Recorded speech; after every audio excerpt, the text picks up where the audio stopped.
मेरी Christmas.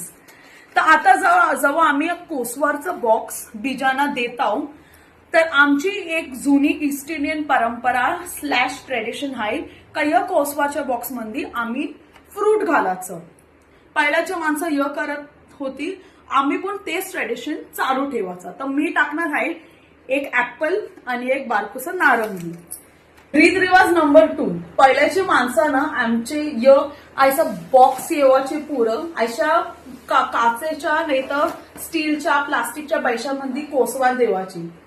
जर तुम्ही दुःखी असाल, दुःखी सुखी असाल, म्हणजे if you have lost a loved one, किंवा तुम्ही जर कोसवार घरण नाही केलेलं असाल, तर या कोसवारचं प्लेट रिकामी नाही देवाचं कोणाचं प्लेट. त्यान जुरूस साखर भराचं, टायलिनशी नाही तर टिश्यू पेपरशी झाकाचं आणि त्यांना परत देवाचं. पण बैशी रिकामी परत देवाची नाही. ठीक आहे. या रीतरिवाज तुम्ही प्लीज विसरू नको. नाही तर ते जसं ते गाणं आहे, इसरून गेलो वरलाच्या रीती, रीतीवरती आम्ही ठेवली माती. ऐसा नाही व्हायला पाहिजे. ठीक आहे. बाय.